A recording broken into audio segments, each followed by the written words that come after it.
মা শেখ হাসিনার প্রধানমন্ত্রিত্ব হারানোর পর একে একে সব হারাতে বসেছে মেয়ে সাইমা ওয়াজেদ পুতুল। এরই ধারাবাহিকতায় দুদকের মামলায় WHO এর শীর্ষ পদ থেকেও সরে দাঁড়াতে হলো সাইমা ওয়াজেদ পুতুলকে। বিশ্ব স্বাস্থ্য সংস্থা WHO দক্ষিণ পূর্ব এশিয়া অঞ্চলের আঞ্চলিক পরিচালক হিসেবে দায়িত্ব পালন করছিলেন সাইমা ওয়াজেদ পুতুল। তবে দুদকের দায়ের করা দুটি মামলার কারণে তিনি বিতর্কের মুখে পড়েন। জালিয়াতি, প্রতারণা এবং ক্ষমতার অপব্যবহারের অভিযোগে দায়ের করা মামলাগুলোকে কেন্দ্র করে তার দায়িত্ব পালন নিয়ে আন্তর্জাতিক অঙ্গনেও প্রশ্ন ওঠে।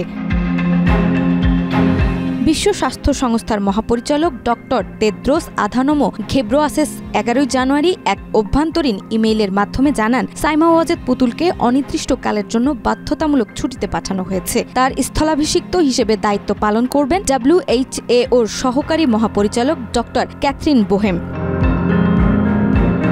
স্বাস্থ্য বিষয়ক আন্তর্জাতিক সংবাদ মাধ্যম হেলথ পলিসি ওয়াচ জানায়, 2025 সালের মার্চ মাসে বাংলাদেশের দুর্নীতি দমন কমিশন পুতুলের বিরুদ্ধে দুটি মামলা করে। সেখানে অভিযোগ করা হয় যে তিনি সরকারি ক্ষমতার অপব্যবহার করে জালিয়াতির মাধ্যমে সুবিধা নিয়েছেন এবং প্রতারণার আশ্রয় নিয়েছেন। এসব অভিযোগ বিশ্ব স্বাস্থ্য সংস্থাকে এই কঠোর পদক্ষেপ নিতে বাধ্য করে।